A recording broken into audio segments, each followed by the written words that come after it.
Sometimes you need a little push to get you through the day. Tucked away in the dimly lit corner of a huge airplane hangar was a slightly plump gray jet plane.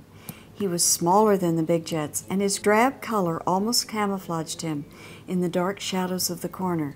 Right now he was listening to the bigger, flashier jets talk. They were ignoring him, as they always did. This morning they were discussing the upcoming visit of two very important people who were going to choose one of the planes to fly a brand new air route. A big bright blue plane spoke in an authoritative manner. I have it from a very good source that they are looking for a plane to fly business people to and from big cities.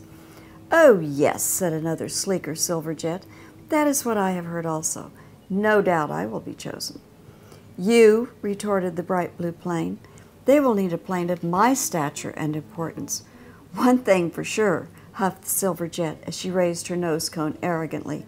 He won't be chosen. They both turned and looked at the small gray jet, who just looked sad and lonely sitting in his corner. He tried to ignore their cruel remarks, but in spite of himself, a big tear rolled out of his window lid, down over his plump cheek, and fell with a loud splash on the hard cement floor.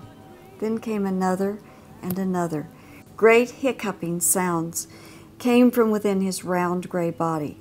The harder he tried to stop crying, the harder he cried. The big planes laughed and turned back to their discussion about who was the best and who would be chosen. "Hey," said a scratchy little voice. "Stop that, you're getting my wings wet."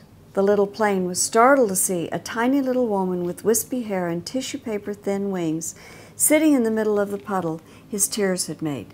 She shook her wet head and tried to smooth her crumpled dress. Her fragile wings were stuck together. She peered intently up at him. Who are you?" said the plane quizzically, between sobs. "I am Amelia the Good Air Fairy.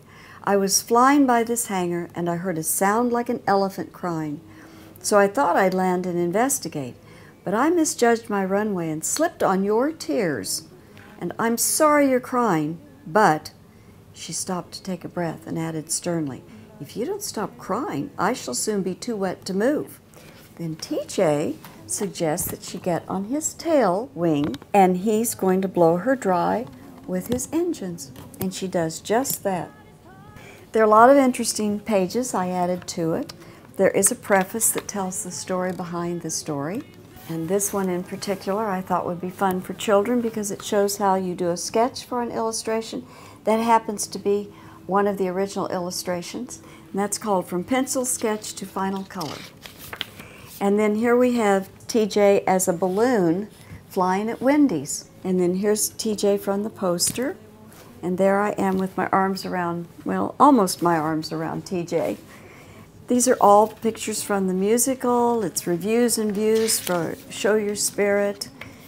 And I must say, people absolutely adored the musical. It says, "It's rough to see a good actor upstaged by a cuddly, fuzzy stage character." But that's exactly what TJ Love does.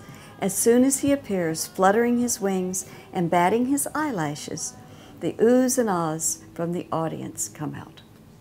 Just thought that would be a lot of fun for people to see. I hope you love the book as much as I said earlier, all of those people who've been asking for it.